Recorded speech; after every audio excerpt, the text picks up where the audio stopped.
A natureza é un dos bens máis preciados que temos. Conservala é fundamental para sobrevivir. De todo isto saben moito no IESA Pinguela, en Monforte de Lemos. Hai case que 20 anos e por iniciativa dun profesor de bioloxía creouse un xardín botánico no centro escolar. A idea apareceu cando se inaugurou precisamente, porque había moita terra que estaba, cando se inaugurou, estaba totalmente chea de cascotes, un terreno que era totalmente inservible. Entonces vin a posibilidade pouco a pouco pois ir arreglando e convertindo no que posteriormente é o que vedes hoxe.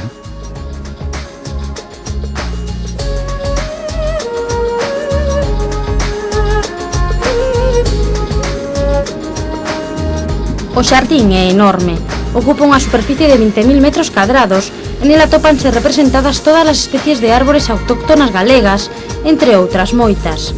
Daí a súa importancia. En total son máis de 200. O obxectivo do Instituto é dalas a coñecer a sociedade en xeral e os alumnos en particular. O obxectivo é didáctico e, sobre todo, tamén a min é unha das cousas que me gusta de que estén aquí representadas todas as especies que temos en Galicia, todas as autóctonas. Digo didáctico porque non xa só para rapaces, sino para moita xente que na época de primavera e de verao ven, pois se quere conocer un teixo, pois aí hai un teixo, se quere conocer un capudre, pois hai un capudre, quero dicir que estarían todos. Entonces, pois esa é a idea principal. O xardín tamén se utiliza como apoio ás clases de botánica. De feito, é unha ferramenta de traballo imprescindible.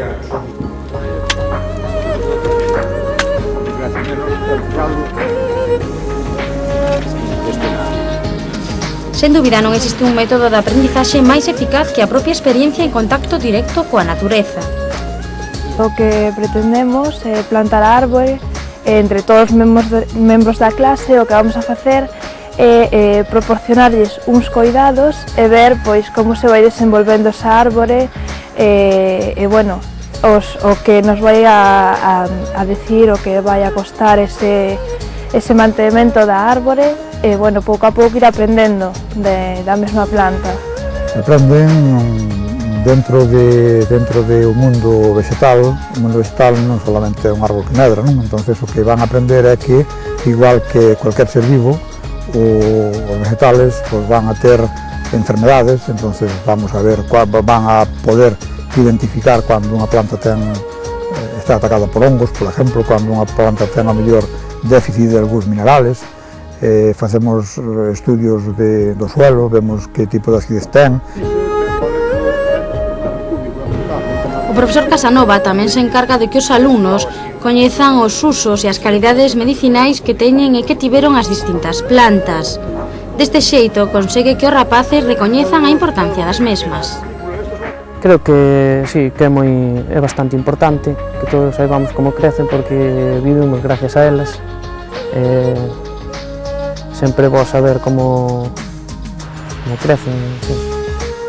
Eu creo que sí, porque dámonos conta de o difícil que é o mantenimento dunha árbore, todo aquilo que fai por nós.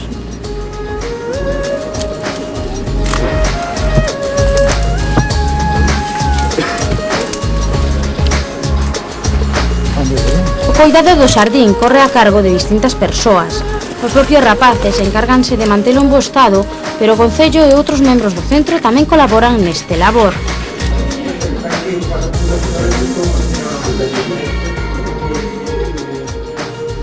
Ademais, o Instituto creou unha páxina web na que se detallan a través de fotografías todas as especies arbóreas que existen no xardín. O centro escolar recibiu a través de internet a visita de máis de 40 países do mundo. Agora pretenden completar esa páxina con información de cada unha das plantas e tamén compararán eses datos con outras especies arbóreas autóctonas de Rumanía e de Finlandia, países cos que van colaborar. Toda esa información intentarán explicala nunha conferencia sobre medio rural e sostibilidade que aínda non se sabe con exactitude onde se vai celebrar. Despois vamos a intentar tamén leválo a unha conferencia que hai en julio.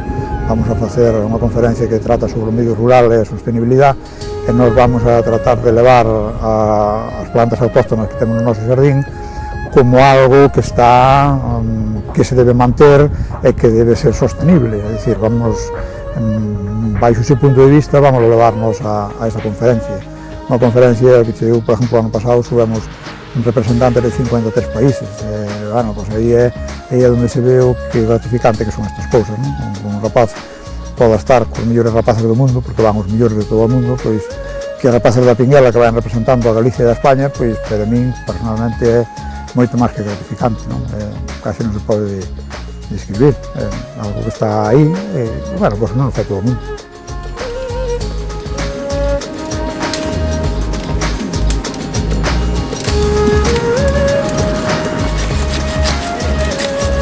Os rapaces tamén lles encanta traballar no xardín porque aprenden moito del. Sí que me gusta moito porque sempre é importante saber pois cousas sobre a natureza. A mí sí que me gusta, bueno, a min a naturaleza gustame moito porque descubrimos moitas cousas, non? Pero eu creo que é unha actividade que aparte proporciona moitos datos que vannos a levar a descubrir máis como é a nosa paisaxe, o noso entorno e todo o que nos rodea. O verán é quizáis a etapa na que hai máis dificultades para manter o xardín. Nesa época do ano non se pode botar continuamente man dos rapaces para o seu cuidado, pero pouco a pouco e co esforzo de todos a iniciativa segue adiante.